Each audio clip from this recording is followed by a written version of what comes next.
Alright guys, welcome back to the Messy Home Gym. Doing quite a bit of filming today, trying to knock out some videos so I can get them up to you guys, so I can actually show the different Australian products we've got in the Australian home gym market.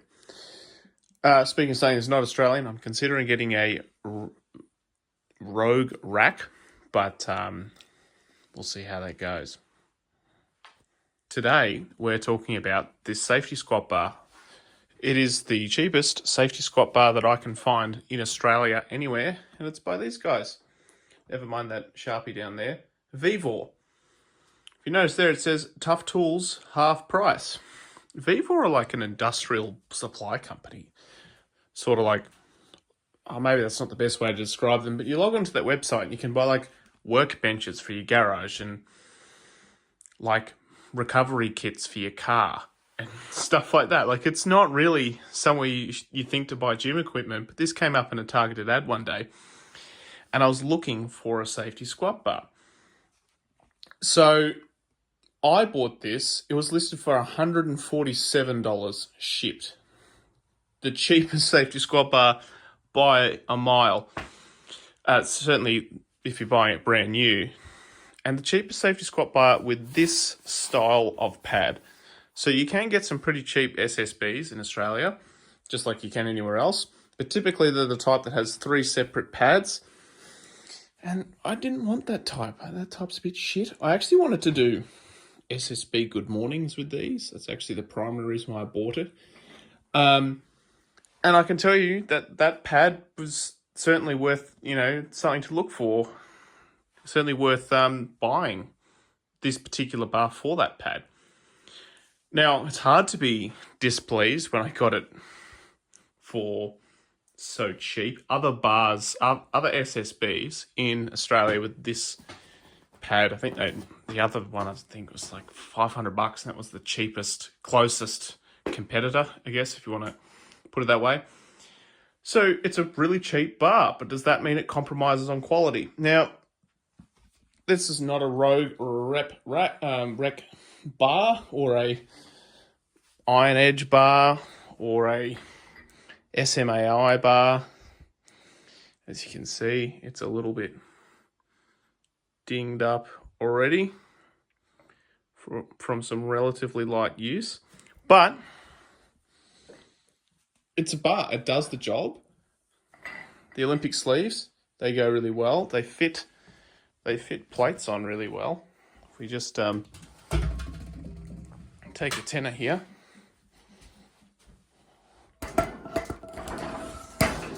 As you can see, there's a good amount of tolerance. There's not like too little or too great. They take, obviously, the collars really well.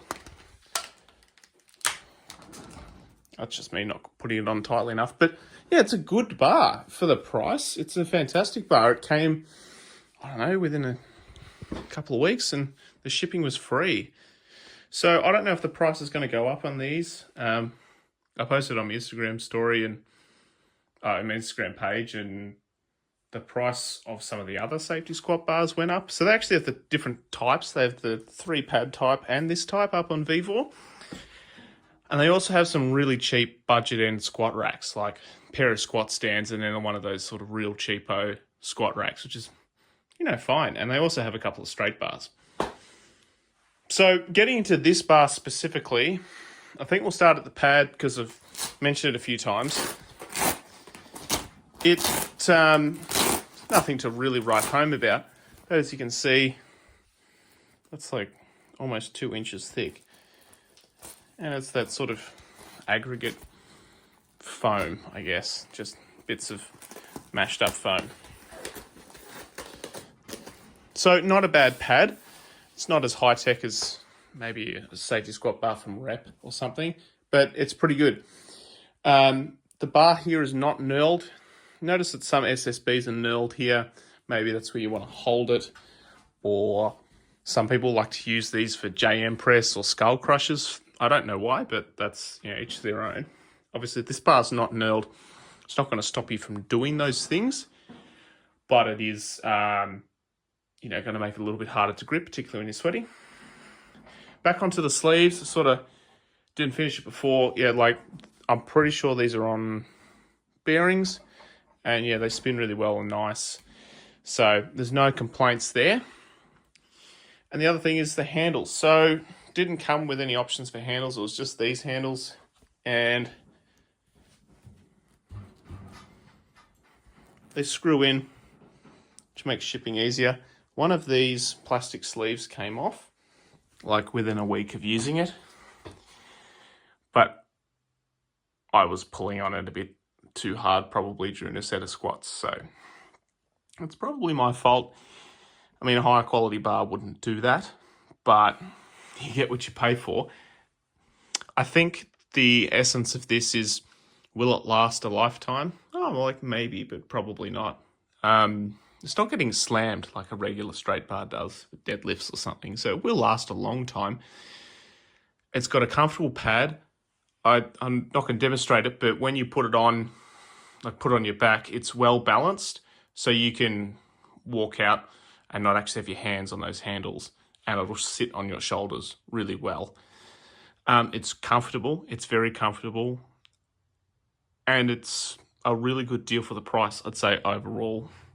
I'm very happy with it. I don't worry about the fact that this J-cup's leaning in. This is not an abnormally sized SSB.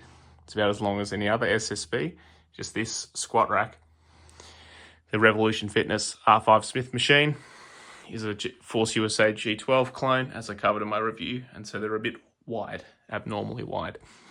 So, yeah, that's pretty much it. I know it's a shorter review, but there's not all that much to say. It's good for the price. You're not going to get rogue quality or anything like that, or iron edge quality or something. But for the price, it's certainly the best squat SSB with the best pad that I've found. So go and snap one of these up whilst you can, because they're probably going to put up the price once they realize what the rest of the market is. You know, you probably pay hundreds of dollars more just to get the pad like that. That's literally the only difference between a lot of them. So, yeah. All right. Thanks for watching. Check out the Instagram. Check out the channel. Got some other stuff there. Got more videos coming. And I hope you enjoyed it. Cheers. There you go. Of course, I couldn't get this on camera before, but that's all it's doing. It's no big deal. I don't really care. I'm going to just glue it back on somehow. So, yeah. Anyways, thanks for watching.